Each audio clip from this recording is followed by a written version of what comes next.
आतंकवादी को पकड़ लिया तो वो भी ये चाहता है मेरे भी बच्चे हैं, मेरे को छोड़ दो। मैं लेकिन हम नहीं छोड़ेंगे, नहीं छोड़ेंगे, हमें दया नहीं दिखानी। क्यों? क्योंकि अगर वो छोड़ा गया तो लाखों बच्चों को मार देगा, लाखों परिवारों को नष्ट कर देगा। उसका उद्देश्य सही नहीं है, इसलिए उसको अगर बंधन में युक्त होकर के डाला जाए या मृत्यु दंड दिया जाए तो उचित ही है, क्योंकि उसका भी जीवन ज्यादा पाप नहीं कर पाएगा और वो बहुतों के जीवन को नष्ट नहीं कर पाएगा। इसलिए ऐसे आताताई को हमारा शास्त्र कहता है मार देना ही उत्तम है। अगर वो बचा रहा तो लाखों को मार सकता है वो, क्योंकि उसका उद्देश्य है लाखों को मारना। वो बंदी बना सकते हैं ना हम अपने। हाँ, लेकिन अगर बंदी बनाने के लिए तुमने थोड़ी सी चूक कर दी तो तुम्हें उड़ा देगा, तुम्हें उड़ा देगा। पहला हमारे जहाँ तक जानकारी में है कि हमारे राष्ट्र सैनिक पहला तो ऐलान यही करते हैं कि आप हाथ ऊपर करो और अपने आप को समर्पित कर दो। फिर अगर वो गोली चला दी तो फिर उसके इंतजार करने की जरूरत नहीं है। उसको जो हमारे राष्ट्रीय सुरक्षा यंत्र हैं उनके द्वारा फिर उसकी मृत्यु ही सेवा है। उसमें दया नहीं रखनी चाहिए, शत्रु पर दया नहीं रखनी चाहिए। जैसे भगवान के स्वरूप होते हैं गुरु, लेकिन द्रोणाचार्य जी विपक्ष में हैं, तो युधिष्ठिर से बुलवाया अश्वत्थामा हाथो, मारा गया अश्वत्थामा, मार दिया हाथी। बोले तुम बोलो अश्वत्थामा हाथो। अब वो जो ही उद्विग्न हुए, एक तो अश्वत्थामा का प्रेम कि अश्वत्थामा मारा गया, भाई इतने में दौड़ के धृष्टद्युम्न ने जाकर गला उड़ा दिया। जब विपक्ष है सामने तो खेल है, प्रभु दुश्मन के रूप में आए हो, हम तुम्हें चांस नहीं देंगे। अगर हमारी एक बात पर तुम सरेंडर हो जाते हो तब तो कोशिश करेंगे, सब फेंक दो अस्त्र शस्त्र, ऊपर के कपड़े उतार करके, बिल्कुल हमको पता चलना चाहिए कि आप शरणागत हो। और अगर जरा भी चूक की तो खोपड़ी उड़ जाएगी, और यही आपके लिए उचित है। नहीं आपकी खोपड़ी उड़ा देगा, वो तो उड़ाने ही आया है। आताताई का वध करना उचित है, शास्त्र ऐसा आदेश करते हैं। आताताई उसे कहते हैं जो सोते हुए पुरुषों को, बिना अपराध किए हुए पुरुषों को, अब रेलवे स्टेशन पे खड़े गोली चला रहे, कौन तुम्हारा वहां दुश्मन है? अब उनकी मान्यता है तो हमारी मान्यता तुम्हारी मान्यता को नष्ट करने में समर्थ है, ऐसा नहीं है। हमारे शासन विभाग, हमारी भारतीय जो सैन्य बल शक्ति है वो समर्थ है। दया कभी कभी, बहुत ध्यान देना है, दया कभी कभी अपने ऊपर हावी हो जाती है। कई राजाओं ने, जब शत्रु पक्ष के राजाओं ने घुटने टेक दिए तो उनको छोड़ दिया, और जे भी छोड़ा तो ऐसे सैन्य बल से आंखें निकलवा ली, गले काट दिए, बंदी बनाकर। वो दुर्दशा की उन्हीं की जिन्होंने क्षमा कर दिया था, जिन्होंने। तो शत्रु पक्ष को या तो बंदी बना करके रखा जाए अगर अवसर मिले, नहीं तो फिर उनकी मृत्यु से पवित्रता हो जाएगी, मृत्यु दंड से पवित्रता हो जाएगी। जैसे अपने भी देश में है, अब भारी अपराध, अक्षम्य अपराध किया तो फांसी की सजा दी जाती कि नहीं? तो फिर क्यों दी जाती है? जज वो इसीलिए देता है।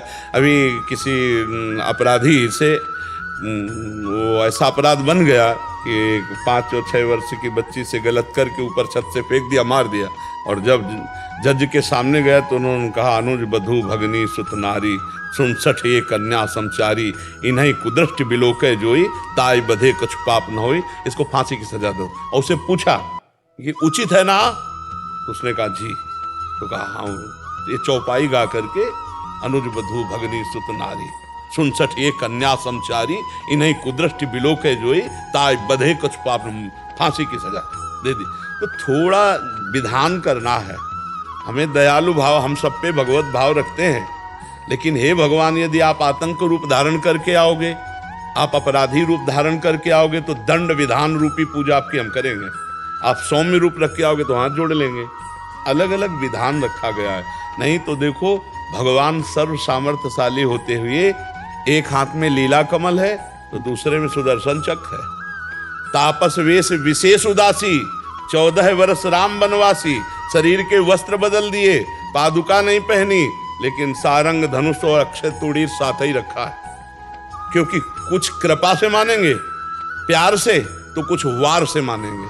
नहीं, अब जरूरी है शस्त्र और शास्त्र दोनों के द्वारा समाज को कंट्रोल में रखा जाता है। शास्त्र के ज्ञान के द्वारा, और जो शास्त्र ज्ञान की मर्यादा का उल्लंघन करे उसे शस्त्र के द्वारा। देखो भगवान परशुराम जी तपस्या करें ना, लेकिन फरसा पासे में गड़ा रहता है, हाथे में फरसा रहता है। तो ये हमारे संस्कृति है। भगवान अगर हमारे प्रकट होते हैं, अगर वो मुरली मरोवर है तो सुदर्शन चक्रधारी भी है, आप ये भी ध्यान रखो। तो ऐसे ही आप एक भक्त भी हो तो आप एक राष्ट्र सैनिक हो। जरूरत पड़ने पर हमारा गला उतर जाए तो कोई बात नहीं, और जरूरत पड़ने पर हम सामने वाले शत्रु का गला उतारे तो हमें कोई फर्क नहीं पड़ेगा। ये हिम्मत बिल्कुल रखनी है, हृदय द्रवित नहीं कर देना कि इसके बीवी बच्चे हैं, इसके परिवार है। नहीं, फिर इतना सोचने में तो तुम्हारी खोपड़ी तक, उसकी खोपड़ी का हिसाब पहुंच जाएगा। वो नहीं सोचेगा कि ये राष्ट्र सेवा में, तुम तो राष्ट्र सेवा में हो। वो हमारे देश में घुस रहा है विनाश करने के लिए। अब हमें नहीं सोचना, उसने नहीं सोचा कि मैं जो कार्य करने जा रहा हूँ मेरे परिवार का क्या होगा, मेरा क्या होगा। अपने बम बांधा और हमारी पूरी 50 को उड़ा दिया। तो हम ऐसे लोगों को अवसर नहीं देंगे, ऐसे लोगों को अवसर नहीं देना चाहिए, नहीं तो अपना घाटा हो जाएगा। हाँ, अगर आ जाता है जो सभी तावा शरणाई तो फिर हम आप उसकी व्यवस्था अलग है, और अगर वो जरा भी छल कपट है तो फिर हमको सावधान हो जाना चाहिए। क्यों? हाँ, हम लोगों को भी सिखाया जाता है कि दया बिना साधु कसाई, दया करी तो आफत आई। दोनों बात संभाल के, दया बिना साधु कसाई, दया करी तो आफत आई, दया करी तो फंस जाएगा। देखो हिरन में फंस गए, दया करके भरत जी अगला जन्म हिरन का हुआ। तो जैसे आप राष्ट्रीय सेवक हो तो ऐसे ही आपको सावधान रखना। जहाँ दया की जरूरत है वहाँ दया की जरूरत है, और जहाँ क्रूरता की जरूरत है तो वहाँ दया नाम की चीज नहीं दिखाई देनी चाहिए आप में। आप में भय नहीं होना चाहिए, आप में रक्त देख करके हृदय द्रवित नहीं होना चाहिए। आप जिस समय सूरवीरता पे हैं उस देखो ना, भगवान हैं, अर्जुन हैं, महाभागवत हैं, भीष्म जी हैं, भगवान तक के बाण मारे भीष्म जी ने। सामने श्री कृष्ण चंद्र जो है, यहाँ तो भावना करनी भगवान की, सामने श्री कृष्ण, और भीष्म जी तान के बाण मारते हैं, विकल हो गए अर्जुन और भगवान, और अपना परण विसार करके फिर रथ का चक्र पहिया लेकर भागे भीष्म की तरफ मारने के लिए। जिस समय हमें जो रोल दिया जाए, देखो इस समय आप राष्ट्र सैनिक का रोल है। हाँ, अगर आवश्यकता है, हुक्म है तो सैकड़ों की जान ले लेंगे, आवश्यकता है तो अपने प्राण दे देंगे। ये सूरवीरता कम न होने पावे। साधु संग, सत्संग, भगवत भावना, ये हमारा एक क्षेत्र है, और राष्ट्र प्रेम एक क्षेत्र है। राष्ट्र प्रेम की जगह फिर ये दया नहीं, ये हम सह सकते हैं, ये हम सह सकते हैं।